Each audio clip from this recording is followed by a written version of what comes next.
Fala aí, gurizada, aqui tio Will, estamos aí falando agora do resto, do fim, finalmente finalizaremos a Grécia, tá? Agora vamos falar do período helenístico, né? Fechando este módulo 3, para logo logo entrarmos no módulo 4 para falar de Roma, tá? Mas vamos focar aqui na Grécia, que é a primeira parte dessa nossa laranja aqui do Fábio Júnior, das metades da laranja do Fábio Júnior do mundo ocidental, tá? Então, olha só, o período helenístico vai de 4 a 2 antes de Cristo, tá ok? Ainda estamos antes de Cristo, certo? Muito bem. Este período helenístico, lembra que ele está diretamente atrelado ao final do período clássico, ou seja, as invasões que vão ocorrer no mundo grego a partir da Guerra do Peloponeso. Na verdade, a invasão. A invasão de quem? Dos macedônicos, certo? Com a figura de Filipe II aqui, no ano de 356 a.C., realiza o processo de incursões para dominar regiões dentro do mundo grego. Não esquece, Filipe ele era um estadista, ele foi muito por diplomacia, conquistando algumas regiões, mas também colocando o seu exército para avançar, né, em porções consideráveis aqui do mundo grego. Mas quando a gente fala de macedônicos, de conquistas deste mundo grego dentro do período helenístico, a gente não pode deixar de fora ele, Alexandre o Grande, Alexandre Magno o Grande, o filho de Filipe II. Alexandre vai ser aqui o grande conquistador deste mundo grego, senhores, certo? Alexandre o Grande, no ano de 336 a.C., se torna, então, o grande imperador aqui do mundo grego. Olha o termo que eu estou usando, veja a diferença e a transformação. Agora, aquela ideia da cidade-estado autônoma, independente e tal, não existe mais. Agora, as cidades-estados elas são parte de um grande império, o Império Macedônico, tá ok? Então, aquela autonomia não existe mais. O mundo grego foi dominado pelo Alexandre o Grande. Quando eu falo que o mundo grego foi dominado pelo Alexandre o Grande, tu não tem noção, velho. É uma dominação que vai do Ocidente ao Oriente.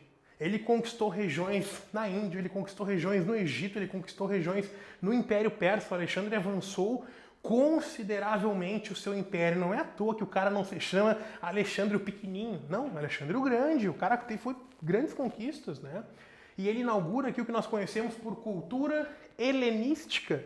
E está aí o nome, a justificativa do termo do helenismo, helenístico que aparece no período, né? Helenismo, neste caso aqui, é uma mescla cultural entre mundo oriental e mundo ocidental. A gente pode citar, por exemplo, aqui a mescla do racionalismo da Grécia, o dualismo persa e o monumentalismo egípcio como características da cultura macedônica, neste período aqui de dominação do mundo grego.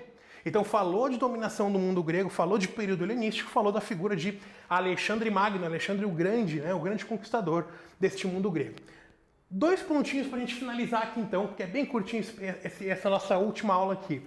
A primeira é que a filosofia, ela deixa de ser política. Lembra que quando a gente trabalhou, né, o conceito da democracia e da cidadania aqui, os filósofos justificavam esse conceito da democracia, da participação do cidadão. As falas desses filósofos, como vocês vão ver aí nas gravações de filosofia, elas vão trazer toda a justificativa lá na época das polis gregas, que é uma justificativa que envolve o conceito da participação, da cidadania, do ato de ser cidadão. Agora não.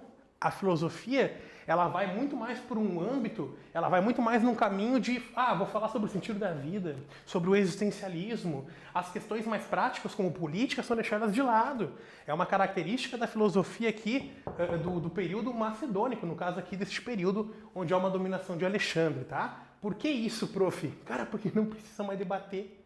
Agora é o imperador que manda em tudo. Então essa autocracia do Alexandre aqui, esse império do Alexandre, meio que tira a importância do cidadão. Todo mundo vira súdito do Alexandre aqui, tá? Muito cuidado, não vai achar você que ele era um déspota, um autoritário, papá. Não, não, não, não. Alexandre era um cara que tinha grandes e grandes e grandes e grandes respeitos onde passasse. Ele uniu os povos aqui, ele juntou os povos, formou um grande império com respeito por parte dos povos conquistados. Isso é muito importante salientar aqui também, neste período deste helenismo que vai ser colocado em prática, tá? E por fim, lembra das esculturas gregas que são grandes características desse período, né? A escultura aqui no período macedônico ou no período helenístico, ela é uma escultura, veja só, ela é realista. ela continua sendo uma escultura realista, como sempre foram as esculturas gregas. Só que uma escultura que passa a demonstrar sentimentalismo, tipo pavor, raiva, amor, aquela coisa, aquele sacrifício, aquela força para se mexer. Tu parece que a escultura está se mexendo, tu entende? Tu olha as esculturas antes da dominação macedônica, são tudo assim, uns 2D paus, tá ligado?